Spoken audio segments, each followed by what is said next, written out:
66 ಜನ ಗೆದ್ರು ಇವರು. ಬರೀ 66 ಜನ ಗೆಲ್ಲಿಕ್ಕೆ ಸಾಧ್ಯ ಆಯ್ತು ಇವರಿಗೆ. ಇವರು ಯಾವತ್ತೂ ಕೂಡ ಜನರ ಆಶೀರ್ವಾದ ಪಡೆದು ಅಧಿಕಾರಕ್ಕೆ ಬರಲಿಲ್ಲ.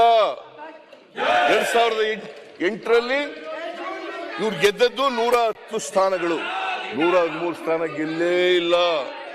ಮತ್ತೆ ಆಪರೇಷನ್ ಕಮಲ, ಕರ್ನಾಟಕದಲ್ಲಿ ಆಪರೇಷನ್ ಕಮಲ ಯಾರಾದ್ರೂ ಆ ಹೆಸರು ಪ್ರಾರಂಭ ಮಾಡಿದವರು ಮಿಸ್ಟರ್ ಯಡಿಯೂರಪ್ಪ ಅಂಡ್ ಬಿಜೆಪಿ ಸರ್ಕಾರ. ಮಿಸ್ಟರ್ ಯಡಿಯೂರಪ್ಪ ಅಂಡ್ ಬಿಜೆಪಿ ಸರ್ಕಾರ ನಾಚಿಕೆ ಆಗ್ಬೇಕು ಇವರಿಗೆ. ಈ ಜನರ ಆಶೀರ್ವಾದನೆ ಕೊಟ್ಟಿಲ್ಲ, ಕರ್ನಾಟಕದಲ್ಲಿ ಆಶೀರ್ವಾದನೆ ಸಿಕ್ಕಿಲ್ಲ. 2018ರಲ್ಲಿ ಕೂಡ 100 ಸ್ಥಾನಗಳನ್ನು ಮಾತ್ರ ಗೆದ್ದದ್ದು ಇವರು, 100 ಸ್ಥಾನಗಳನ್ನು ಗೆದ್ದದ್ದು. 17 ಜನರನ್ನ ಆಪರೇಷನ್ ಕಮಲದ ಮೂಲಕ ದುಡ್ಡು ಕೊಟ್ಟು ಕೊಂಡ್ಕೊಂಡು ಸರ್ಕಾರ ಮಾಡಿದ್ರು ಇವರು.